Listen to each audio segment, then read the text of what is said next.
Bienvenue à tous. Enfin, ça fait déjà un moment que vous êtes là. J'aimerais aussi honorer tous ceux qui nous regardent via Internet. Merci de vous accrocher à ce que Dieu dit ces temps dans lesquels nous sommes. Alors, je n'ai pas mes lunettes, je vais essayer de bien lire. C'est un peu, Alors, à chaque fois que... c'était pas prévu que je prêche aujourd'hui, mais en tout cas, j'avais déjà un sujet sur le cœur. Et puis, c'est toujours des choses que Dieu me communique par différents moyens. Donc, c'est à travers ma vie personnelle, les gens que je rencontre, les choses que je lis, que j'entends, enfin, tout ce qui est mis sous mes yeux et dans mes oreilles. Et puis, il y a toujours une intention, en fait. Dieu, il nous parle constamment, mais il suffit d'être attentif, en fait, à sa voix. Il suffit d'être attentif, prêter l'oreille à ce qu'il y a sur son cœur. Parce qu'il y a plein de choses que nous, on aimerait dire, que j'aimerais vous dire, par exemple. J'ai des milliers de sujets que j'aimerais bien vous partager. Mais c'est toujours important de savoir qu'est-ce que Dieu veut dire à cette période, dans ce temps, à cette population qui est dans ce pays et qui, Dieu sait exactement qui est-ce qui nous suit sur Internet. Nous, on n'a pas grande idée. Dieu sait qui vous êtes et Dieu connaît votre destinée. Donc, je pense que déjà, chaque église a une teinte particulière. Ça, c'est la diversité du corps et c'est la beauté du corps. C'est qu'il y a une diversité qui permet de nous compléter. Et c'est comme un homme et une femme ensemble. Ils représentent Dieu. L'homme tout seul, non. La femme toute seule, non. Dieu, il a prévu, en fait, le manque pour qu'on se rassemble, qu'on soit obligé d'être ensemble, parce que le plan de Dieu, c'est la famille. D'accord ? Donc ça, c'est ma petite introduction. Donc si je vous parle de ce que je vais vous parler, c'est pas parce que j'ai envie de le faire, mais c'est parce que Dieu, il a envie de nous parler de certaines choses. Voilà. Et puis, comme je découvre qu'il me mandate pour parler des choses tabous, préparez-vous. Mais alors, il y a ce verset, j'aimerais commencer par ça, en fait. Dans le psaume 24, au verset 3, qui dit ceci. « Qui pourra monter à la montagne de l'Éternel ? Qui s'élèvera jusqu'à son lieu saint ? Eh bien, c'est celui qui a les mains innocentes et le cœur pur. C'est celui qui ne livre pas son âme au mensonge et qui ne jure pas pour tromper. » Donc là, on a la réponse. On a la question et on a la réponse. Donc c'est intéressant de décortiquer un petit peu ça. Et moi, j'aimerais juste décortiquer celui qui a les mains innocentes et le cœur pur. Donc c'est ces deux choses importantes pour Dieu. Alors le cœur pur, on sait, un cœur pur, c'est un cœur qui pardonne, c'est un cœur qui... Parce que le pardon, c'est comme une douche quotidienne. Souvent, on doit pardonner même au quotidien. Je sais pas vous, mais on peut quand même être offensé assez régulièrement. Vous êtes d'accord ? Enfin, en tout cas, il n'y a personne sur Terre qui a jamais été offensé de sa vie, ça c'est sûr. Mais c'est comme une hygiène de vie, en fait, de garder un cœur pur. Ça veut dire que je pardonne régulièrement, et puis ça veut dire aussi que mes motivations sont pures. Les motivations, c'est très important, hein, parce que vous pouvez avoir deux personnes qui font la même chose, mais avec d'autres motivations, des motivations différentes. Et puis, Jésus, c'est écrit dans le Nouveau Testament, quand on décrit Jésus, qu'en fait, il savait à l'avance tout ce qu'il y avait dans les cœurs. Vous avez noté ça ? Jésus, il avait un laser à la place des yeux. Il pouvait voir dans les cœurs. Donc, il savait très bien ce que Judas manigançait depuis le début, par exemple. Donc, il connaissait les cœurs. Alors, c'est nos motivations, c'est nos intentions et puis c'est notre capacité à garder nos cœurs purs. Ça, c'est très, très important. Mais ce n'est pas écrit que le cœur pur, c'est aussi écrit les mains innocentes. Et puis nos mains, elles représentent quoi ? Elles représentent nos actions, notre travail. Et elles représentent aussi nos actions secrètes et notamment notre sexualité, par exemple. Des mains innocentes, c'est aussi c'est celles qui ne répandent pas le sang, innocent ou pas innocent d'ailleurs. Les mains, c'est ce qu'on fait, en fait. Et donc, ça veut dire que celui qui peut monter à la montagne de l'Éternel, celui qui peut s'approcher de la sainteté, si on peut résumer ça comme ça, dans son lieu saint, c'est celui qui a un cœur pur et qui a des mains propres. C'est-à-dire que son cœur, son être intérieur est pur et puis son action est coordonnée à son être intérieur. Vous comprenez ce que je veux dire ? D'accord. Donc, tout ça, c'est important pour Dieu parce que ça, c'est les critères pour arriver au lieu saint, pour prendre de la hauteur. Alors, vous allez me dire, oui, mais ça, c'est l'Ancien Testament. Aujourd'hui, c'est plus comme ça. Maintenant, avec Jésus, tout est permis. Hein ? C'est une grâce infinie. Tout est permis. Mais tout n'est pas utile. Puis, je ne vais pas me laisser asservir par quoi que ce soit. N'est-ce pas ? Voilà, ça c'est le Nouveau Testament qui cite ça. Donc, moi, il y a une femme que j'admire beaucoup, une femme française, qui est un peu plus jeune que moi, j'imagine, qui écrit des livres extrêmement pertinents, notamment au sujet de la sexualité, et puis qui s'adresse au monde, mais avec tous des principes qui sont parfaitement accordés avec ceux de Dieu. Et je trouve assez intéressant comme en fait son art de communiquer sans utiliser du patois de Canaan, mais en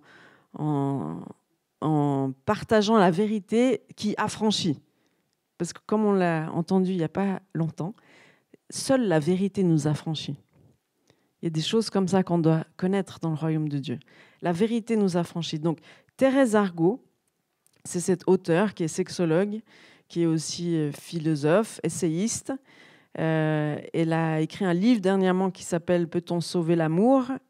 Et puis, elle a aussi sorti sur Internet un parcours thérapeutique qui s'appelle « Solution X ». C'est comment sortir de la pornographie en quelques sessions. Donc, il y a une thérapie en ligne, Solution X. Moi, je trouve ça beau. Enfin, je ne sais pas vous. Je trouve que c'est courageux, c'est beau, et c'est surtout bien fait, et ça s'adresse à tout le monde. Alors, peut-être que vous vous dites « Ah, mais dans l'Église, non, mais ça, est-ce qu'on peut parler de ces choses ? Est-ce qu'on peut parler de pornographie dans l'Église ? Est-ce que ça a à voir avec les choses spirituelles ? Est-ce que c'est approprié ? Ou non, on ne doit pas parler des choses comme ça. Ça ne va pas du tout.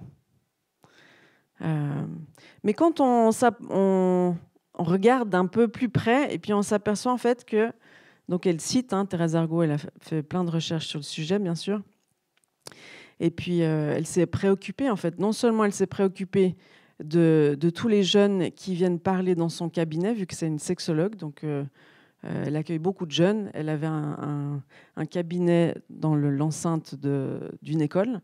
Donc, elle entendait beaucoup de jeunes, puis après, elle s'est préoccupée des couples. Elle a entendu beaucoup de couples, beaucoup d'hommes, beaucoup de femmes parler de leur sexualité, de leur intimité, de leur vie secrète, si on peut dire ça comme ça. Donc, elle sait de quoi elle parle. Donc, il y a une statistique assez frappante, c'est que 8 hommes sur 10 sont pris dans la pornographie. C'est pas mal quand même. Là, on ne parle pas des femmes, parce qu'il y en a aussi énormément.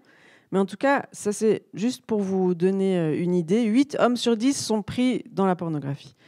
44% des adolescents disent reproduire les pratiques sexuelles vues dans les vidéos porno. C'est-à-dire, je ne sais pas si vous avez déjà vu de la pornographie, mais c'est tout sauf ce qu'il faudrait faire en fait. C'est tout perverti, tout sali, tout souillé.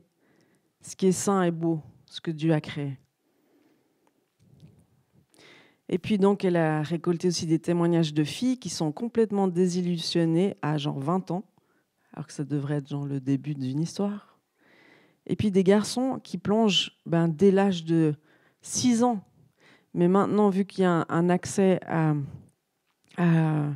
aux tablettes et au téléphone, dès qu'un enfant il sait le tenir dans la main, il y a accès. Donc après, très habilement, je ne sais pas, vous avez déjà regardé un enfant qui a un téléphone dans la main, comme il est habile à trouver plein de choses que nous-mêmes on ne trouverait pas. Donc il va tomber sur de la pornographie si on le laisse un petit peu tout seul longtemps, ou livré à lui-même. Et puis je ne sais pas si vous vous rendez compte le choc et le traumatisme que ça peut impliquer quand un enfant de cet âge tombe sur de la pornographie. Enfin. Donc, moi j'ai fait des études en fait sur les statistiques de la pornographie. Ça fait 15 ans, parce qu'à un moment donné, Dieu m'a interpellée et puis m'a dit « Sandra », il nous appelle par notre prénom. Vous avez remarqué, Dieu, quand il nous parle ? « Sandra, il faut que tu parles à l'Église de certains sujets. Il faut que tu leur parles du pardon, parce qu'en fait, c'est très grave quand quelqu'un ne pardonne pas. C'est très grave parce que ça vient souiller son cœur, puis après toute sa vie, elle est comme mise en stand-by. Il faut parler du pardon. » Puis après, il m'a dit, il faut que tu parles de sexualité. Et puis si vous me connaissez un petit peu, vous savez que je déteste parler de ce sujet-là précisément. Mais au final, j'ai dit à Dieu, si il n'y en a pas d'autres qui... S'il n'y a personne d'autre, je veux bien en parler. Parce qu'il m'a montré en fait l'importance de la sexualité comme lui l'avait créée. Parce que vous savez que pour reconnaître un faux billet, il faut analyser à fond un vrai billet. Et puis nous, on a eu que des faux billets dans la main. Mais il faut que Dieu nous montre et nous fasse redécouvrir ce que c'est la sainteté de la sexualité. Puis la sexualité, c'est un peu comme un feu. Il est bon quand il est à l'intérieur d'une cheminée, d'un poêle. Il est bon et beau pour toute la famille, dans le sens que toute la famille peut en profiter, d'une intimité entre un père et une mère. Quand c'est sain et que c'est beau, je vous assure que tout le monde en profite de la beauté, de la sainteté, de la paix dans un foyer. Tout le monde en profite. Mais si ce feu sort de ses frontières et de son cadre, ça brûle toute une maison, avec tous les enfants et toute la famille avec. Donc c'est ça en fait.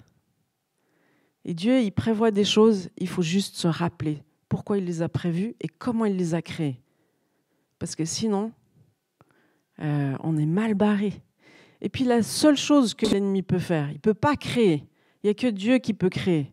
La seule chose qu'il peut faire, et il le fait, je vous assure, c'est qu'il vient toujours pervertir l'intention première que Dieu a eue quand il a créé quelque chose. Il pervertit pour qu'on manque la cible, pour que ça ne fasse pas le travail que c'est supposé faire.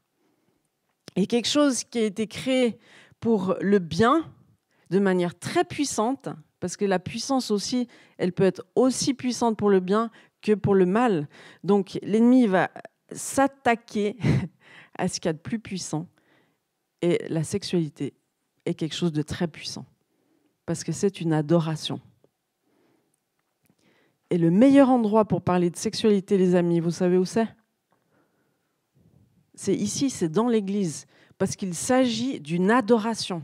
Il s'agit de quelque chose d'autrement spirituel. Il s'agit de quelque chose de très, très saint.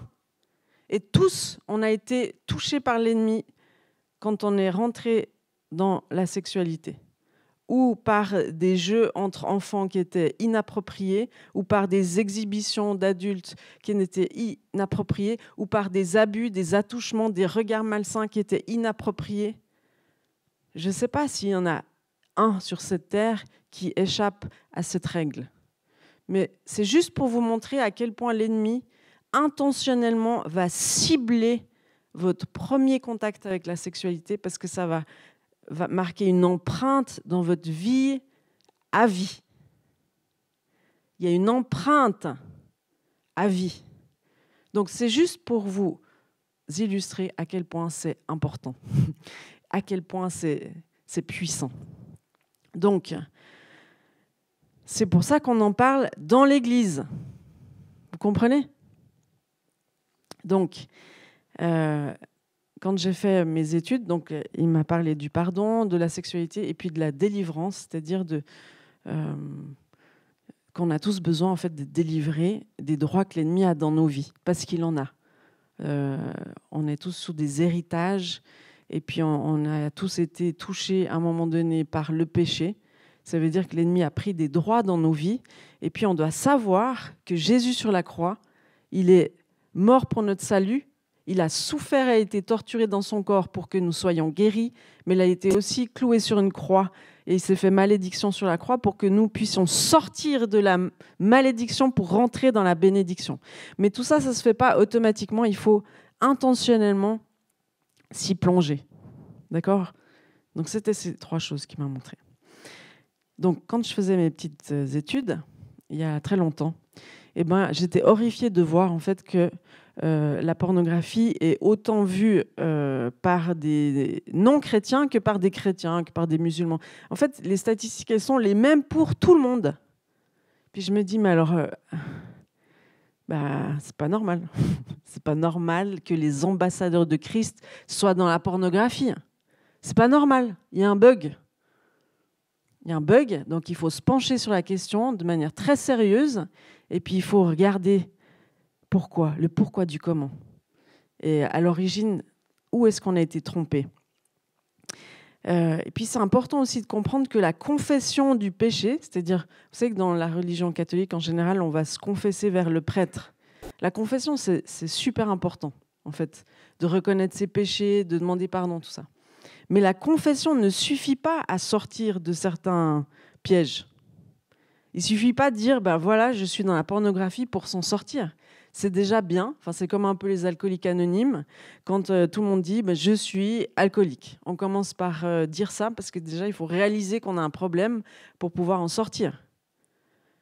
Et c'est aussi toute une étape dont Thérèse Argot parle dans son parcours thérapeutique Solution X, que vous pouvez trouver sur Internet pour 50 € très facilement, et que vous devriez étudier, peut-être pas seulement pour vous, mais juste pour apprendre, pour aider peut-être quelqu'un d'autre, pour avoir des arguments, pour comprendre, pour s'intéresser. Parce que si ça touche 8 hommes sur 10, ça veut dire que c'est vraiment quelque chose d'important. Et puis, donc, vous comprenez ? Il faut aller chercher à la racine pour savoir quel est le mensonge qui fait que je suis encore dans la pornographie ou que je me dis c'est peut-être pas très grave au final, puis de toute façon personne ne le voit, ma femme ne le voit pas, à l'église on ne le voit pas, enfin c'est normal, tout le monde le fait, donc il n'y a pas de problème. Et donc il faut chercher la racine du problème, il faut renouveler son intelligence concernant ce sujet. Comme on l'a fait la semaine dernière concernant les pertes de grossesse volontaires ou non, il faut se pencher sur le sujet. Il faut savoir qu'est-ce que Dieu en pense, comment il nous a créés à l'origine, qu'est-ce qu'il pense de la vie, qui c'est qui donne la vie, comme disait Julien. La vie et le sang, ça appartient à Dieu. Il ne faut pas y toucher, non. Parce que sinon, on risque de se faire mal, on risque de se brûler, on risque de souffrir. Donc, il faut juste connaître certains sujets, il faut s'y pencher.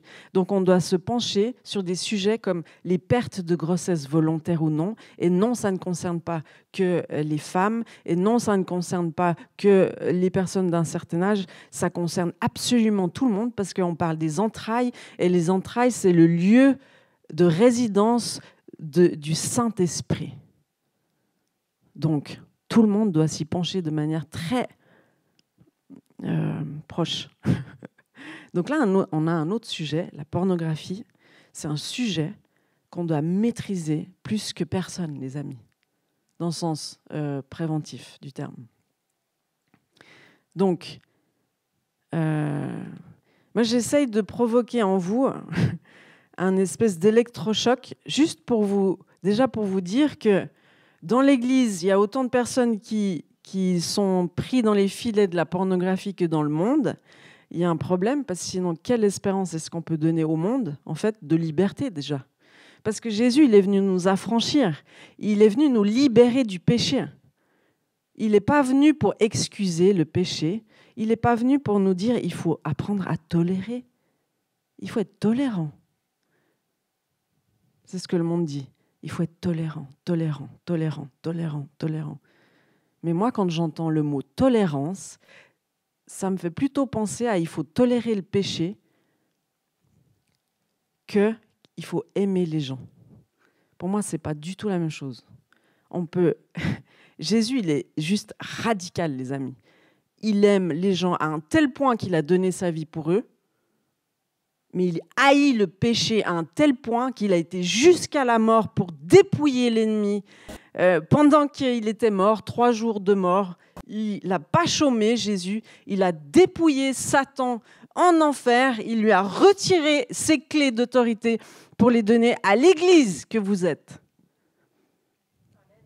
Amen. Donc ces clés d'autorité, on ne va pas les laisser par terre. On va s'en servir. Il n'a pas fait tout ce travail, Jésus, pour qu'on soit encore empêtré dans le péché. Vous êtes d'accord? Parce que sinon, quelle espérance on donne au monde? On dit aux gens, oui, il faut que tu acceptes Jésus, il faut que tu acceptes Jésus. Puis la personne en face, elle dit, mais pourquoi?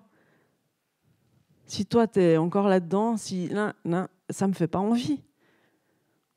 Un ambassadeur, c'est celui qui porte les couleurs, c'est celui qui fait envie. Où on se dit, je vois tellement d'amour dans tes yeux, je vois tellement de sainteté qui sort de toi, je vois tellement de lumière qui émane de toi, je veux Jésus. C'est toi qui vas donner envie aux gens de Jésus. C'est l'Église. Donc on a une sacrée responsabilité. Donc je reviens sur cette notion de grâce et vérité, d'amour, de justice. Donc si vous voulez en savoir un petit peu plus, j'ai une petite chaîne YouTube qui s'appelle Sandra Duby, où il y a plein de concepts en quelques minutes qui vous sont donnés, donc ça peut vous aider. Vous pouvez les regarder et les re-regarder. Puis il y a des sujets qui peuvent vous intéresser en particulier, mais celui de la semaine dernière, c'était la grâce et la vérité. Donc dans l'évangile de Jean, on voit Jean-Baptiste, il décrit Jésus, parce que c'est celui qui l'a baptisé, il le décrit comme étant plein de grâce et de vérité. Il dit, Moïse nous a amené la loi et Jésus a amené la grâce et la vérité. La grâce et la vérité. Et puis la grâce et la vérité, si on les étudie un peu de plus près, eh ben ça nous fait penser à l'amour et la justice. Et moi, je dis souvent que Dieu, c'est comme une pièce à double face. Comme j'aime bien dire la pièce de 5 francs suisses, parce que c'est la plus grosse pièce. Puis en plus, sur le bord, c'est écrit « Dieu pourvoit ». Bah, ça, c'est beau hein, quand même. Donc la pièce de 5 francs suisses, elle est bien épaisse. Et Dieu, c'est comme ces 2 facettes d'une même pièce. C'est l'amour et la justice. L'amour, c'est la grâce. Et puis la justice, c'est la vérité. Mais tu as besoin des 2. Parce que l'amour, c'est la motivation du cœur, c'est ce qui ouvre les portes pour pouvoir parler en vérité qui va affranchir. L'amour, c'est comme la porte, mais si tu restes à la phase amour, tu ne peux pas libérer l'autre. Tu dois pouvoir lui dire que Jésus seul sauve. Ça, c'est difficile à entendre aujourd'hui. C'est même difficile à le dire. Seul Jésus sauve, parce que seul Jésus a été dépouillé, a dépouillé Satan de son autorité. Seul Jésus est mort sur la croix. Seul Jésus a souffert, a été torturé dans son corps pour que nous soyons guéris par ses meurtrissures. Seul Jésus sauve. C'est la seule vérité, le seul chemin, le seul qui donne la vie, c'est Jésus. Difficile. Hein. Mais en même temps, si je ne vous le dis pas, vous ne pourrez pas être affranchi par cette vérité. Même si elle est inconfortable, même si ça vient perturber vos concepts ou votre mentalité. Donc on peut dire que l'Ancien Testament, il nous enseigne sur la justice, c'est Moïse, c'est la loi, c'est toutes ces choses-là. Et puis le Nouveau Testament, il vient Jésus qui vient manifester la grâce. Mais on peut pas, on vous répète constamment ces derniers temps qu'on ne peut pas séparer l'Ancien Testament du Nouveau Testament. D'ailleurs, à l'époque des disciples, dans le Nouveau Testament, ils n'avaient pas de Nouveau Testament. Ils n'avaient que l'Ancien Testament. Et d'ailleurs, si vous lisez le Nouveau Testament, il est plein de références de l'Ancien Testament. Donc si on n'a pas l'Ancien et qu'on lit le Nouveau, eh ben, c'est problématique. On ne peut pas comprendre. Donc ce n'est pas quelque chose à séparer. C'est des livres, ils sont tous importants les uns les autres. Et l'Ancien Testament prépare l'atterrissage de la grâce. Mais la grâce atterrit sur la justice. Et d'ailleurs, Jésus précise, je ne suis pas venu abolir la loi, je suis venu accomplir la loi. Ça veut dire qu'il y avait déjà une fondation. Et d'ailleurs, Jésus existe depuis la fondation du monde. Il était, il est et il sera. Donc, on retrouve ces deux aspects dans le couple. Un père et une mère. Donc, si vous avez eu la chance de grandir avec des parents, vous pourrez remarquer qu'un père, il va plutôt exercer la justice et qu'une mère, elle va plutôt exercer la grâce. Vous avez remarqué ça? Donc, c'est pour ça que c'est important d'avoir un père et une mère dans un foyer. Parce que quand une femme, elle se retrouve toute seule, et puis c'est le cas pour de nombreuses femmes, et j'aimerais exprimer ma compassion pour elles, eh ben, elles se retrouvent démunies parce qu'il leur manque la justice. Puis en plus, quand vous éduquez des garçons, je peux vous dire que quand ils sont adolescents, ils ont plus que jamais besoin d'un papa qui leur montre le modèle de la justice. Parce qu'un homme, il a été créé pour la justice. C'est pour ça qu'on a tous besoin d'un père dans un foyer. Et c'est pour ça qu'on peut voir dans les statistiques que quand il y a un père dans un foyer, même faible, même défaillant, même avec tous ses défauts, la présence d'un père dans un foyer fait la différence sur l'avenir de l'enfant au niveau de la délinquance, au niveau de la fréquentation de l'école, au niveau plein de niveaux que je ne vous développerai pas ici, mais vous pourrez chercher vous-même. Et puis donc moi, pendant mes études à l'université en psychologie, eh ben, j'étais ravie de voir le résultat d'une étude qu'ils avaient faite dans les familles pour voir le type d'éducation donnée. Donc, il y avait des familles qui exerçaient l'éducation que amour. On laisse tout faire, on aime, c'est super. L'éducation où il n'y avait que l'autorité, donc c'est très, très dur comme ça. Et puis l'éducation où il y avait les deux. Il y avait de l'amour, mais il y avait de l'autorité aussi. Et puis là, ben, ils remarquaient que c'était la meilleure éducation. Un père et une mère. Moi, je peux vous dire que quand je dois amener l'ordre, j'appelle au secours Julien. Julien! Et puis des fois, Julien, il en a marre de faire le juge, mais c'est son rôle, et quand lui le fait, ça marche mieux que tout. Et puis pour mon rôle à moi, quand il faut chouchouter, quand il faut prendre du temps, tout ça, enseigner même, c'est aussi très, très efficace. Chacun son rôle. Donc, j'aimerais que vous pensez que je m'écarte du sujet, mais pas du tout. Vous pouvez sortir votre Bible si vous l'avez. Je vous encourage à la voir et à la chérir surtout. Puis vous allez dans 1 Samuel 17. 1 Samuel 17. C'est l'histoire de David contre Goliath. Donc, je vais vous lire des petits passages comme ça, mais vous pourrez lire l'entièreté chez vous. Donc, Goliath, c'était un Philistin. Donc, c'est une époque où les Israélites sont contre les Philistins. Ils sont chacun d'un côté d'une montagne et puis ils se font face. Et puis, il y a un géant de 2,80 m, plus ou moins, qui s'appelle Goliath et qui fait fuir tous ses ennemis. Il sort de l'armée et il commence à lancer un défi aux Israélites et il leur dit pourquoi sortez-vous pour vous ranger en bataille? Ne suis-je pas le Philistin et n'êtes-vous pas des esclaves de Saül? Choisissez un homme qui descende contre moi. S'il peut me battre et qu'il me tue, nous vous serons assujettis. Mais si je l'emporte sur lui et que je le tue, vous nous serez assujettis et vous nous servirez. Il lance un défi. Les Israélites, ils entendent ces paroles, ils sont effrayés et saisis d'une grande crainte.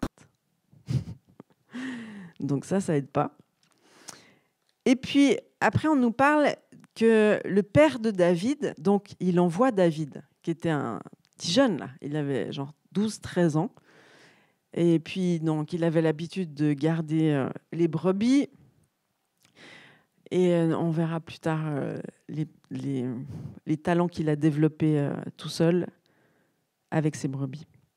Donc, le père de David, vu qu'il y avait les trois fils aînés, donc David, il a 7 frères. Et en tout, il y a 8 frères. David, c'est le dernier. Donc, les 3 grands frères, ils font la guerre aussi à Goliath, là, dans l'équipe des Israélites. Et puis, le père de David lui demande d'amener à manger et puis de voir un petit peu ce qui se passe, si les frères sont toujours en bonne forme. Et donc David, il arrive sur ce champ de bataille, il entend Goliath qui défie les Israélites. Et puis, il constate qu'ils ont tous peur. Et puis David, en fait, il se dit, mais qu'est-ce que celui qui pourra combattre Goliath, c'est quoi les promesses qu'on lui fait? Et puis ils lui disent, si quelqu'un le tue, Goliath, le roi le comblera de richesses et lui donnera sa fille, et il affranchira la maison de son père en Israël. Et puis David dit, mais alors, qui ôtera l'opprobre de dessus Israël? Qui est donc ce Philistin, cet incirconcis, pour insulter l'armée du Dieu vivant? Et puis donc David, c'est un courageux. Je ne sais pas si vous vous rendez compte à son âge. Donc moi, je me dis, je regarde mes 6 fils, et puis je vois Paul qui a 13 ans. Donc je m'imagine, en plus il est blond, j'imagine que c'est David. À son âge, qui commence à défier un géant de 2,80 m, Goliath. Et j'imagine aussi très bien son frère aîné qui se moque de David, puis lui dit, ouais, en fait, t'es pas venu parce que papa t'a amené ici, hein, c'est parce qu'il lui dit, je connais ton orgueil et la malice de ton cœur, c'est pour voir la bataille que tu es descendu. Donc, il n'a pas d'encouragement de son grand frère, il se détourne de lui, c'est bien, il continue. Il dit, que personne ne se décourage à cause de ce Philistin, ton serviteur ira se battre avec lui. Donc ça, il dit à Saül, hein, le roi. Et Saül lui répond, tu ne peux pas aller te battre avec ce Philistin car tu es un enfant. Et il est un homme de guerre dès sa jeunesse, donc Goliath. Et David répond, ton serviteur faisait paître les brebis de son père, et quand un lion ou un ours venait en enlever une du troupeau, je courais après lui, je le frappais et j'arrachais la brebis de sa gueule. S'il se dressait contre moi, je le saisirais par la gorge, je le frapperais et je le tuais. S'il se dressait contre moi, je le saisissais par la gorge. Donc, il parle des bêtes sauvages. Je le frappais et je le tuais. C'est ainsi que ton serviteur a terrassé le lion et l'ours, et il en sera du Philistin, de cet incirconcis, comme de l'un d'eux, car il a insulté l'armée du Dieu vivant. David dit encore, l'Éternel qui m'a délivré de la griffe du lion et de la patte de l'ours me délivrera aussi de la main de ce Philistin. Donc Saül, il dit à David, bon vas-y, que l'Éternel soit avec toi. Donc David, il fait quoi? Il prend en main son bâton, il choisit dans le torrent 5 pierres polies et les met dans sa gibecière de berger, sa poche, et dans sa poche. Puis, sa fronde à la main, il s'avance contre le Philistin. Donc le Philistin, il le regarde, il se sent offensé qu'on envoie un enfant devant lui. Il le méprise, il le maudit par ses dieux. Mais David dit aux Philistins, tu marches contre moi avec l'épée, la lance et le javelot, parce qu'il est armé jusqu'au cou, le Goliath. Et il dit, et moi, je marche contre toi au nom de l'Éternel des armées, du Dieu de l'armée d'Israël, que tu as insulté. Aujourd'hui, l'Éternel te livrera entre mes mains, je t'abattrai et je te couperai la tête. Aujourd'hui, je donnerai les cadavres du camp des Philistins aux oiseaux du ciel et aux animaux de la terre, et toute la terre saura qu'Israël a un Dieu. Et toute cette multitude saura que ce n'est ni par l'épée, ni par la lance que l'Éternel sauve, car la victoire appartient à l'Éternel, et il vous livre entre nos mains. Et puis la suite, c'est qu'en fait, là, le Philistin qui avance, là, il doit se demander ce qui se passe. David ne perd pas une minute, il court, il prend ses pierres, il frappe le Philistin. La pierre, elle s'enfonce dans la tête. Enfin bref, moi, j'aime bien, en fait, parce qu'il y a quand même plusieurs histoires de la Bible où ceux qui ont essayé de faire du mal au peuple d'Israël meurent par ces mêmes armes. Et puis, en fait, on voit, David, il n'a pas d'épée, hein. Mais là, il courut, s'arrêta près du Philistin, se saisit de son épée, c'est-à-dire celle du Philistin, qu'il tira du fourreau, le tua et lui coupa la tête. Fin de l'histoire. Donc, je vais vous décrire un peu la pornographie comme Goliath, en se disant que c'est une puissance spirituelle. C'est une puissance spirituelle majeure, les amis. Vous n'avez même pas idée la puissance spirituelle qui s'opère à travers la pornographie. Ça libère des esprits d'impureté de partout. Ça génère un argent dont vous n'avez même pas idée. C'est une des plus grandes sources financières qui existent au monde. Donc tout le monde paye pour ça. Donc il y a énormément d'argent en jeu. Et tout cet argent, en fait, sert à un trafic d'esclaves sexuels, dont des enfants, bien sûr. Ça nourrit le trafic d'esclaves sexuels, ça nourrit la pédophilie, ça nourrit la femme comme objet. C'est un modèle immonde de sexualité pour nos enfants. Mais immonde, hein, je pèse mes mots. Et c'est une perversion totale du modèle de Dieu. Donc si j'étais David, j'ai envie de dire, mais jusqu'à quand la pornographie va insulter l'armée du Dieu vivant ou mettre une opprobre sur Israël? Combien de temps on va laisser ça se faire sous nos yeux, dans nos foyers, avec nos enfants? Les effets de la pornographie, ils sont majeurs. Déjà, la pornographie, c'est une forme d'adultère. Il y a l'adultère qui rentre dans le foyer. Donc, ça sépare l'homme de la femme, ça amène de l'impureté dans la maison, et puis, enfin, je ne sais pas si vous êtes au courant, mais dès qu'il y a de l'impureté dans la maison, les enfants tombent dessus irrémédiablement. Donc moi, j'entends des histoires, des milliers d'histoires jusqu'à présent, j'en ai entendu de toutes sortes. Donc je fais vite des conclusions et je me rends compte qu'il y a une puissance spirituelle, que l'impureté, c'est une puissance spirituelle parce que les enfants, ils tombent sur les magazines, ça c'était à l'époque, mon époque, ils tombent sur les magazines pornographiques qui sont sous le matelas du père et donc les enfants sont pollués à un très jeune âge. Donc aujourd'hui, ils n'ont même pas besoin de tomber sur... Enfin, quand vous avez Internet dans votre maison, vous avez déjà accès à l'impureté.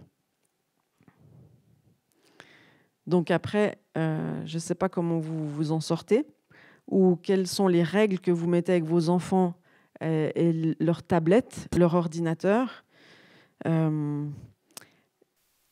Donc l'impureté dans la maison, les premiers touchés, c'est les enfants. Et quand les enfants ils sont impactés par la pornographie, ils vont très rapidement répéter ce qu'ils ont vu avec leur père, c'est-à-dire avec d'autres enfants. Et puis donc là, c'est déjà les abus sexuels. Et puis après, quand il y a de l'impureté dans la maison, ben, il y a peut-être de l'inceste. C'est très répandu, l'inceste. Des parents qui abusent de leurs enfants, ça paraît innommable, mais c'est très répandu malheureusement. C'est quand on n'a plus de frontières. On n'a plus de frontières, on ne sait plus où il faut s'arrêter. On ne sait pas que le feu, il doit vraiment rester dans le poêle. Sinon, ça brûle tout. Ça détruit des vies, ça vole des destinées. Ça vole l'enfance, ça vole l'insouciance, ça vole la pureté, ça vole l'innocence, ça vole l'intimité, parce qu'il y a de la honte et de la culpabilité. Et comme dans le jardin d'Éden, qu'est-ce qu'ils ont dit? Qu'est-ce qui s'est passé en fait? Dans le jardin d'Éden, quand Adam et Ève ont péché, Dieu a dit, mais qu'est-ce qui vous est arrivé là? Ils avaient honte de leur nudité. Parce que les habits de lumière qui étaient sur eux n'étaient plus. La honte, la culpabilité, ils n'étaient pas censés vivre ça, Adam et Ève. Et les enfants aussi ne sont pas censés vivre ça. Parce que ça coupe. Ça coupe. Ça coupe de l'innocence, ça coupe de l'insouciance. C'est un vol d'autorité aussi. Parce qu'en fait, quand on est dans la pornographie, on ne peut pas se battre contre la pornographie. Donc c'est pour ça qu'il y a si peu de monde qui s'insurgent là contre. Et c'est pour ça que ça touche plutôt les hommes, enfin quoi qu'on ne peut plus vraiment dire ça, mais parce que c'est les hommes qui sont censés se battre pour la justice. Donc c'est le vol de l'autorité des hommes. C'est le vol de ceux qui vont se battre pour la justice. Donc en fait, la pornographie, c'est une arme extrêmement puissante entre les mains de l'ennemi pour voler toute capacité à résister contre l'injustice, pour protéger les femmes et les enfants. Vous vous rappelez, les femmes et les enfants d'abord? Dans cette histoire de pornographie, c'est les femmes et les enfants qui payent les premiers. Ça détruit la famille. Et puis David, ce petit David-là, c'est l'Église, la vraie Église. Ceux qui sont réveillés, ceux qui sont pleins de foi, ceux qui prophétisent, ceux qui veulent voir s'accomplir. Parce que c'est ce que David a fait. Il a prophétisé tout ce qu'il voulait voir s'accomplir, c'est-à-dire pas lui personnellement, mais tout ce qui lui semblait juste. Et puis à 13 ans, on peut être rempli de zèle pour la justice. Parce que 13 ans, c'est quoi? C'est quand tu deviens autonome spirituellement, c'est la bar mitzvah. C'est quand tu deviens un adulte, en fait. C'est pas à 18 ans, en fait. C'est à 13 ans, selon Dieu. Et c'est aussi pour ça que David, il se lève à cet âge en particulier. David, c'est le corps de Christ, c'est ceux qui sont encore debout, et c'est ceux qui vont utiliser d'autres armes que celles de Goliath. Et David, il s'est entraîné dans un lieu secret. Il s'est entraîné quand il était avec ses brebis. Il chantait, il louait Dieu. C'était un adorateur, David. Mais c'était aussi, il savait se battre. Il savait protéger ses brebis. Donc, il savait le faire dans sa zone privée, quand personne ne le regardait. Et parce qu'il était entraîné dans cette zone où personne ne le regardait, dans son intimité avec Dieu, une fois qu'il est sur le champ de bataille devant tout le monde, il a la victoire. Parce qu'il s'est entraîné dans son lieu secret. Tu dois t'entraîner dans ton lieu secret. Après, tu peux être mis sur une plateforme pour accomplir des victoires extraordinaires. Et puis ses armes, c'est premièrement sa foi, sa passion. Enfin, il sait que c'est pas lui qui va se battre, mais c'est Dieu qui va le baquer. Il sait qu'on n'insulte pas Dieu. On n'insulte pas Dieu, les amis. Donc, quand vous êtes face à la pornographie, je vous assure, c'est la pire insulte qui est faite à la sainteté de Dieu, à la beauté de la sexualité qui garde la famille protégée. Il y a 2 lois immuables que Dieu a déclarées pour protéger la famille. C'est 2 interdits. Quand en 68, on dit il est interdit d'interdire, là, on s'adresse à Dieu, en fait. Et puis on dit ni Dieu ni maître. Ça veut dire exactement la même chose. Parce que les interdits sont là pour nous protéger. Donc 2 interdits pour la famille, interdit d'adultère, interdit d'inceste. Ça veut dire qu'il y a 2 frontières. Le couple, la sexualité d'un couple, elle reste dans le couple et avec personne d'autre. Et puis entre les parents et les enfants, il y a une frontière très claire. Il n'y a pas d'ambiguïté, c'est très clair. Les enfants, c'est des enfants, les adultes, c'est des adultes. L'intimité, elle ne peut pas être partagée entre des enfants et des adultes. Parce que sinon, ça brûle tout. C'est sérieux. Vous savez, le péché, ça atteint les lois de Dieu. Quand on parle de toutes ces choses-là, mais ça insulte Dieu. Et puis, c'est qui les Israélites, les amis? C'est nous. C'est l'Église. C'est les circoncis de cœur. Donc, les armes de David, c'est sa foi, c'est son bâton. Vous savez ce que représente le bâton? Comme Moïse, il avait aussi un bâton. C'est quoi? C'est l'autorité, le bâton. Donc, il avait son bâton, là, et il avait 5 pierres choisies. 5, c'est le chiffre de la grâce. Comme il y a 5 ministères, il y a 5 offrandes, on pourrait développer, il y a beaucoup de 5 dans la Bible, mais c'est la grâce. Et puis si vous vous rappelez qu'on n'a pas à combattre contre la chair et le sang, ça vous rappelez, on l'a dit je ne sais pas combien de fois là, dernièrement, c'est un verset qui sort sans arrêt. c'est Éphésiens 6, 12, car nous n'avons pas à lutter contre la chair et le sang, c'est-à-dire contre des êtres humains, mais contre les dominations, les autorités, les princes de ce monde de ténèbres, contre les esprits méchants dans les lieux célestes. Et puis ça, David, il a cette conscience-là. C'est pour ça qu'il combat au nom du Dieu Tout-Puissant. Et puis il dit, moi je ne viens pas avec les mêmes armes que toi, Goliath. D'ailleurs, Saül, il a essayé de lui mettre son armure, mais il a dit, non, ça ne va pas aller. Je ne suis pas habile dans cette armure qui me pèse. Je vais y aller avec mon armure spirituelle. Donc c'est important de comprendre en fait que quand on vit des abus, quand on a piétiné notre jardin secret, si on peut dire ça comme ça, et puis je peux vous dire qu'on est en majorité, on a piétiné notre jardin secret. Parce que ce jardin secret, c'est le jardin de Dieu dans ta vie. C'est le jardin de Dieu avant d'être le tien. C'est le jardin de Dieu dans ta vie. C'est pour ça que l'ennemi, il vient le piétiner. C'est ton intimité. C'est le berceau de ton intimité, ton jardin. C'est là où tu rencontres Dieu. C'est pour ça que l'ennemi piétine ton jardin. Parce que c'est dans ton jardin que tu peux rencontrer Dieu. C'est le lieu où tu rencontres Dieu. Le lieu d'intimité. C'est pour ça que l'ennemi vient piétiner ton jardin. C'est parce qu'en fait, plus que toi, la cible ultime, c'est ta relation avec Dieu. C'est ton adoration à Dieu. C'est ça qui est ciblé. Ton adoration à Dieu. Tu avais déjà fait cette relation entre ta sexualité et ton lieu d'adoration à Dieu? Mais c'est ça une sacrée révélation, les amis. Donc, je vais essayer de vous convaincre encore dans ce domaine. Ceux à qui on a piétiné le jardin secret, on peut l'entendre à l'école, beaucoup de scarification, c'est-à-dire je suis en guerre contre mon corps, donc je lui fais mal. C'est la haine de soi, on fait des fugues, on prend de l'alcool, de la drogue. Les femmes qui ont connu des abus sexuels ont 3 à 4 fois plus de chances de choisir des hommes violents comme conjoints. Parce qu'il y a une empreinte qui se fait, comme si c'était normal. C'est comme si un garçon qui a été abusé par un autre garçon, par un homme, il y aurait une empreinte de homme-homme. Donc après, il ne faut pas s'étonner s'il y a une attirance d'un homme avec un autre homme. C'est pas comme ça que Dieu l'avait voulu. C'est pas comme ça que Dieu l'avait prévu. C'est la conséquence d'un jardin piétiné.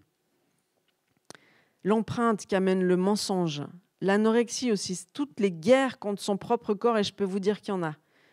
Et pourtant, qu'est-ce que Dieu nous dit dans 1 Corinthiens 6, 18 à 19 ? Fuyez l'impudicité. C'est l'impureté sexuelle. Quelque autre péché qu'un homme commette, ce péché est hors du corps. Mais celui qui se livre à l'impudicité pêche contre son propre corps. Ne savez-vous pas que votre corps est le temple du Saint-Esprit qui est en vous, que vous avez reçu de Dieu et que vous ne vous appartenez point à vous-même? Vous êtes le temple du Saint-Esprit. Le temple du Saint-Esprit. Et le Créateur, il sait pourquoi on a été créé, comment on fonctionne, mieux que personne. Parce que le monde, là, les scientifiques et les psychologues, ils ne considèrent pas notre esprit. Ils ne considèrent pas que les entrailles, c'est le berceau de notre esprit. Donc, nous sommes appelés à être des temples. Et puis, j'aimerais une petite photo du camp des Israélites dans le désert, quand ils ont construit le tabernacle. Moïse a reçu de Dieu lui-même toutes les dimensions du tabernacle. Donc ça, ils sont dans le désert. Vous voyez qu'ils sont... donc c'est dans Exode 35, vous pourrez bien lire la construction du tabernacle. Mais pourquoi je reviens là-dessus? Parce que le tabernacle, c'est le temple qui est dans le ciel. Dieu a donné toutes les dimensions pour qu'ils puissent le construire au milieu des Israélites, parce que le cœur de Dieu a toujours été d'habiter au milieu de son peuple. Donc là, il est bien au milieu, là. Le tabernacle, c'est ça, là, où il y a le tabernacle, c'est où résidait dans le lieu très saint la présence de Dieu. Et puis, il y avait une nuée. Le jour, c'était de la fumée. La nuit, c'était comme une colonne de feu. Et puis vous avez remarqué que les tribus d'Israël, donc il y en avait 12, elles sont positionnées comme une croix, comme la croix de Jésus, les amis. Et puis la croix, on a vu avec Natasha Gribich, c'est le chiffre 22. Et puis que cette dimension-là, Dieu leur a dit de se positionner comme ça dans le désert. Ils ont bougé dans le désert, ils sont restés 40 ans, 22 fois. Ils ont bougé 22 fois. 22, c'est Tav, c'est la lettre qui ressemble au T, qui est en fait comme une croix. Donc on peut voir l'image du tabernacle, maintenant un peu plus précise. Donc le tabernacle, il est au cœur de la croix. Donc ça, c'était le tabernacle. Il y avait des frontières avec des toiles. Et puis on rentrait par la porte. Et puis après, il y avait l'autel où on sacrifiait l'agneau. Il y avait la cuve où on se lavait les pieds et les mains pour les sacrificateurs. Et seuls les sacrificateurs pouvaient rentrer dans cette petite tente où il y avait le lieu saint et puis après le lieu très saint. Dans le lieu saint, il y avait la menorah, les lampes à huile. Il y avait les pains de proposition. Il y avait l'autel des parfums. Et puis, seul une fois par année, le grand sacrificateur pouvait rentrer dans le lieu très saint où il y avait l'arche de l'alliance avec le bâton d'Aaron fleuri. Il y avait les tables de la loi, et il y avait de la manne. Et quand Jésus est mort, c'est ce voile entre le lieu saint et le lieu très saint qui s'est déchiré de haut en bas. Donc c'est Dieu qui l'a déchiré pour que nous ayons accès au lieu très saint. Donc le tabernacle, ce n'est pas juste une histoire de l'Ancien Testament, c'est la manifestation du fait que Dieu veut vivre à l'intérieur de nous. Puis en fait, ce tabernacle, c'est notre corps. C'est comme notre corps. Et en fait, l'endroit du lieu très saint, c'est nos entrailles. C'est nos entrailles, le lieu très saint, parce que c'est le lieu de résidence de l'esprit. La colonne de nuée, elle sortait depuis le lieu très saint.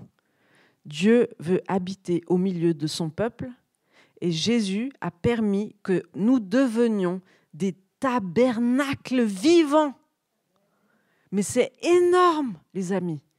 C'est-à-dire, on est le lieu de résidence du Saint-Esprit. Donc, nos corps, c'est des temples.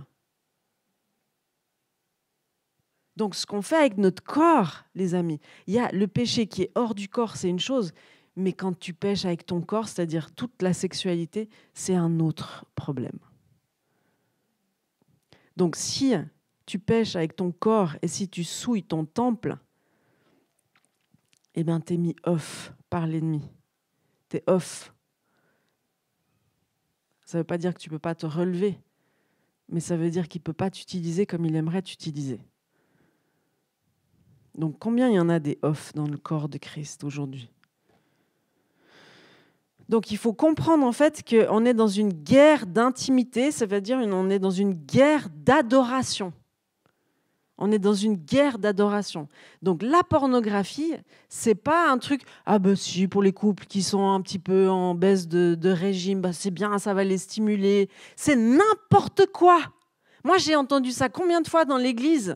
Moi, ça m'horripile, quoi, des réflexions comme ça. C'est du n'importe quoi. Est-ce que mettre de l'impureté dans un couple, ça va les aider, ça va les aider à se consolider, à se réconcilier, à régler leurs différends ? Non, c'est du n'importe quoi, les amis. Déjà, on ne peut pas séparer la sexualité du cœur. C'est pas possible. C'est pas je fais ça avec mon corps, puis je fais ça avec mon intelligence. Ça, c'est... On est unifié, hein. Le corps de Christ, ce n'est pas une espèce de corps démembré. Enfin, ça l'est, en fait. Mais on est appelé à autre chose. Le monde doit voir le corps de Christ de manière bien distincte, sans tache ni ride. Sans tache ni ride. Donc, on y travaille, mais surtout, on se laisse travailler. Donc l'ennemi veut voler notre adoration. Il va le faire à travers la perversion de la sexualité. Mes entrailles, c'est le lieu d'adoration, c'est le lieu très saint. Et puis Jésus, qu'est-ce qu'il dit à la Samaritaine ? Il lui dit « On adore le Père en esprit et en vérité ». Et c'est cette même symbolique qu'on monte dans les hauteurs du lieu saint avec un cœur pur et des mains propres. c'est la même chose. En esprit, en vérité. Donc Jésus, il a été chercher les clés pour les donner à son corps, à l'Église, pour lui donner une autorité. Et cette autorité, elle est décuplée quand il y a une unité dans le corps. Quand le corps est uni, il y a une autorité qui sort énorme. Comme dans un couple.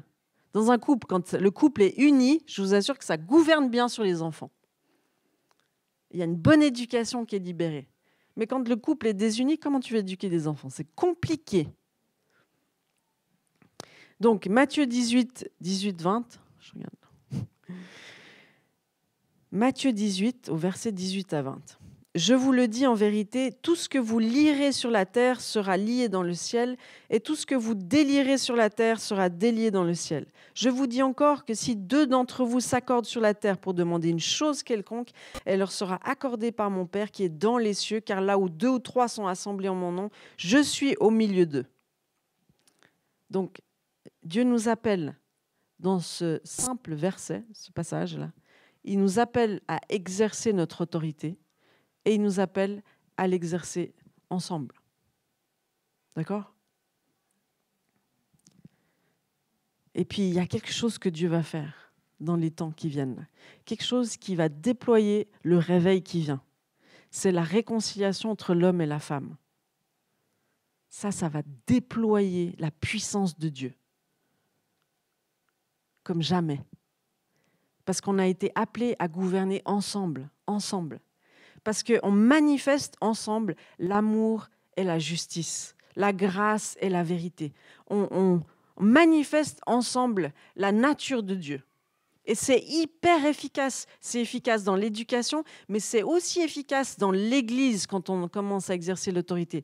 C'est quand un couple prie ensemble, ça blaste. Ça blaste. C'est pour ça qu'il a toutes sortes de difficultés à prier ensemble. Mais des difficultés terribles. Parce qu'il faut que vous compreniez que là où il y a de la puissance, il y a de la contestation. Vous avez compris ?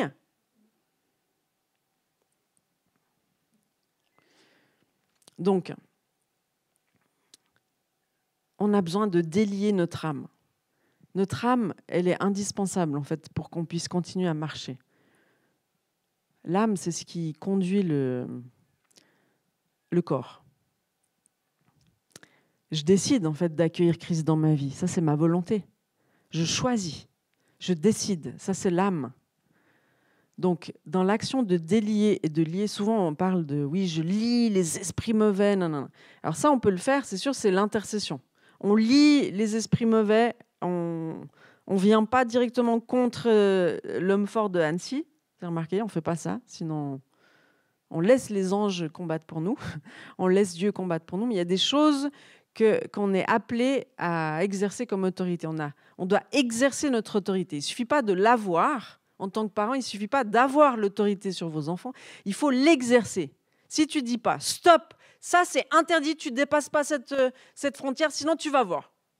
Si tu n'exerces pas ton autorité, il n'y a pas l'effet escompté. Tu comprends ? Donc en tant que chrétien, on a reçu une sacrée autorité, les amis.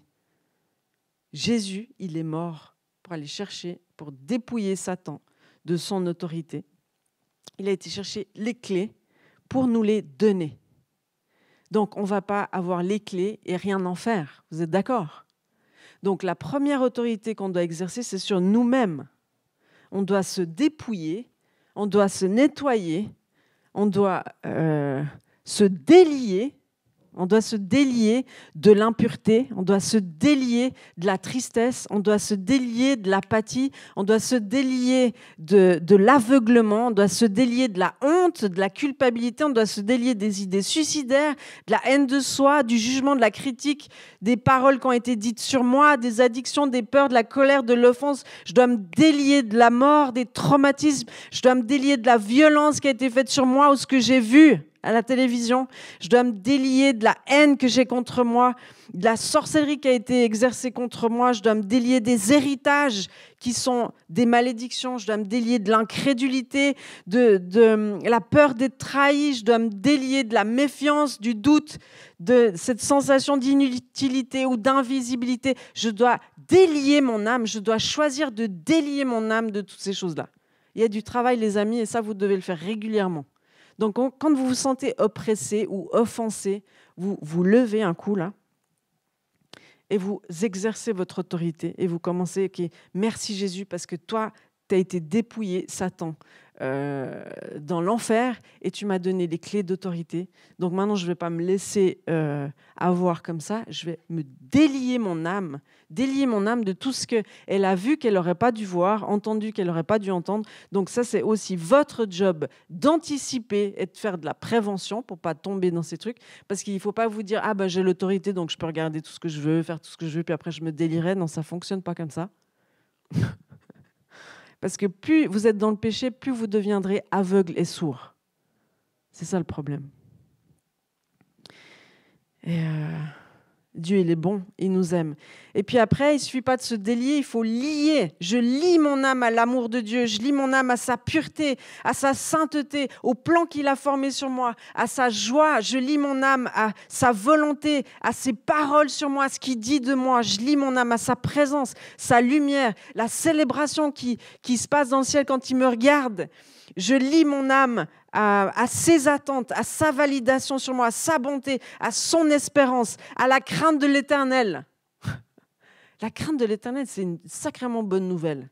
C'est ce qui te garde sur les rails. C'est ce qui te permet d'obéir à ses commandements.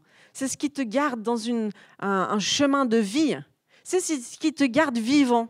C'est ce qui te garde affranchi du péché, la crainte de l'Éternel. Parce que de toute façon, tu vas être sous une crainte. Tu dois te mettre sous une crainte. C'est-à-dire, tu dois te soumettre à quelqu'un. C'est où tu te soumets à Dieu. Ben, c'est comme un père, hein. Un père de famille. Normalement, tu dois quand même avoir une certaine crainte du père de famille, c'est-à-dire du respect. Quand il dit quelque chose, tu l'écoutes et tu lui obéis. S'il n'y a pas la crainte ou la révérence du père de famille, ça ne va pas du tout dans la famille. Je ne dis pas la terreur et puis mon Dieu, hein. Je dis la sainte crainte de l'Éternel. C'est un ingrédient indispensable à notre marche dans la sainteté et la justice. Sinon, il n'y a pas de justice, il n'y a pas de sainteté, il n'y a pas de puissance. Parce que la crainte de l'Éternel, si vous relisez Acte 5, ça c'est le bout du Nouveau Testament qu'on ne veut jamais lire, parce que c'est un peu effrayant. Mais j'aimerais juste vous dire les fruits de Acte 5. Vous savez ce que c'est ? Vous connaissez l'histoire d'Ananias et Saphira ? Quand ils mentent en fait, juste ils mentent, d'accord ? Ils ont vendu leur champ et puis ils déposent aux apôtres le prix, puis on dit « Ah mais ça c'est le prix du champ », et ils disent « Oui ». Ça c'est un mensonge. Et parce qu'ils mentent, et parce que dans l'église primitive, il y avait un tel niveau de gloire, eh ben ils meurent à cause d'un mensonge. Donc là, on a un peu de la peine à se figurer cette histoire. On se dit non, mais non, je tourne la page. Je tourne la page. Non, mais ça, c'est trop pour moi, je tourne la page. Mais en fait, il faut juste analyser que dans la présence de Dieu, on ne peut pas mentir. C'est juste pas possible. Et puis la crainte de Dieu, vous regardez un petit peu la suite de l'histoire, donc ils meurent les deux parce qu'ils mentent les deux. Pourtant, ils ont eu l'occasion de dire la vérité les deux avant de mourir. Si vous étudiez bien le passage, ils ont eu les deux l'occasion de dire la vérité, mais ils ont choisi de dire le mensonge. Donc c'est de leur responsabilité. Ils ont choisi de mentir. Ils meurent d'un coup. Puis après, il y a une grande crainte qui s'empare de toute l'assemblée et de tous ceux qui apprirent ces choses. Et puis après, le peuple louait les apôtres hautement. Donc il y avait une haute estime des apôtres. Et puis après, le nombre de ceux qui croyaient au Seigneur, hommes et femmes, augmentait de plus en plus. Il y a une multiplication des conversions, si on peut dire ça comme ça. Une multiplication des conversions et une multiplication des signes, des miracles et des prodiges. La crainte de l'Éternel, ça fait partie des 7 esprits de Dieu. J'essaie de les faire réciter à mes enfants. Donc il y a un truc mémotechnique. Il y en a 7. Donc c'est l'esprit de l'Éternel, l'esprit d'intelligence et de sagesse, l'esprit de force et de conseil, l'esprit de connaissance et de crainte de l'Éternel. C'est bien de faire des choses mémotechniques parce que... Est-ce que vous les connaissiez, les 7 esprits de Dieu? Non. Mais c'est important de les connaître. Et puis c'est important de savoir en fait que dans l'Église, en général, aujourd'hui, on n'en a que un. C'est l'Esprit de l'Éternel. Donc quand il y a un peu la présence de Dieu, on est là, waouh, super, c'est l'Esprit de l'Éternel. Mais on n'a pas encore connu l'esprit d'intelligence, c'est-à-dire de discernement. On n'a pas encore connu l'esprit de sagesse. On n'a pas encore connu l'esprit de force et de conseil. On n'a pas encore connu l'esprit de connaissance, c'est-à-dire de révélation. Et je peux vous dire qu'on n'a pas encore connu la crainte de l'Éternel. Parce que c'est un esprit. On ne va pas forcer, on ne va pas prêcher l'enfer pour faire peur aux gens. On ne va pas menacer les gens, on ne va pas contrôler l'esprit de l'Éternel, parce que c'est un esprit. Donc qu'est-ce qu'on va faire? On va prier pour recevoir l'esprit de la crainte de l'Éternel. Parce que c'est celui qui nous ouvre à tous les autres. Et l'Église n'a pas connu ça. C'est l'esprit de la crainte de l'Éternel qui nous pousse à la repentance. La repentance, c'est une bonne nouvelle. C'est ce qui nous reconnecte à Dieu. C'est ce qui ouvre le ciel. C'est ce qui libère la bénédiction. C'est une bonne nouvelle, la repentance. Donc la crainte de l'Éternel, les amis, il faut prier pour la recevoir parce que c'est ce qui nous garde dans la sainteté. C'est ce qui permet les signes, les miracles, les prodiges et la multiplication de l'Église sans programme, sans stratégie, par l'Esprit de Dieu. Donc, pour conclure cette histoire de pornographie, j'aimerais juste vous dire que c'était juste pour vous montrer l'état de dégénérescence dans laquelle la société est, juste avec ce sujet de la sexualité qui en fait détruit toutes les couches de la société. Parce que quand ça détruit la famille, quand ça détruit le couple, on n'a plus d'espérance, les amis. Donc à un moment donné, il faut réagir. Puis qui c'est qui va réagir? Jésus, s'il veut réagir, qu'est-ce qu'il fait? Bon, il peut agir souverainement, ça c'est une bonne nouvelle, mais il veut collaborer avec nous. Depuis le début, il veut vivre au milieu de nous. Il veut vivre au milieu de nous. Il veut qu'on soit les temples, les tabernacles vivants dans ce monde. On veut être le sel. Il veut qu'on soit le sel de la terre, la lumière du monde, l'espérance de ce monde. C'est à nous de prier déjà, commencer à prier pour qu'il y ait la crainte de l'Éternel qui revienne dans l'Église. Parce que la crainte de l'Éternel dans l'Église, ça veut dire qu'on ne va plus être moqué par le monde, comme c'est le cas allègrement aujourd'hui, mais on va commencer à être honoré, recherché par les autorités de ce monde. Mais pour ça, il faut la crainte de l'Éternel dans l'Église. Il faut qu'ils puissent voir la différence, sinon ils ne vont jamais venir chez nous. Et ils ne vont pas voir Jésus. C'est ça le pire. Donc, vous pouvez vous lever. Et puis ensemble, on va dire, Seigneur Jésus, on te demande de libérer sur nous la crainte de l'Éternel.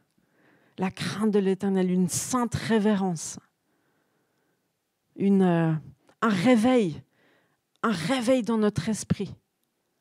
Montre-nous, Seigneur, qu'on est des tabernacles vivants, que notre corps même ne nous appartient plus, que notre sexualité, on ne peut pas en faire ce qu'on veut, non. Elle doit être soumise à la sainteté. Elle doit être soumise à la sainteté de l'Éternel.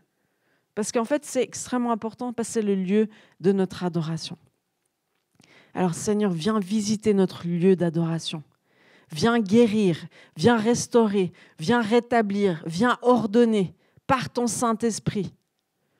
Viens remettre les choses dans l'ordre. Viens consoler, parce qu'il y a beaucoup besoin de consolation. Viens purifier nos entrailles. Viens purifier nos pensées. Viens renouveler notre intelligence. Viens libérer la crainte de l'Éternel qui va nous permettre de marcher droit, d'obéir à tes commandements et de faire la différence dans ce monde. Merci Seigneur, parce que tu le fais aujourd'hui, maintenant, dans nos vies, au milieu de nous. Amen.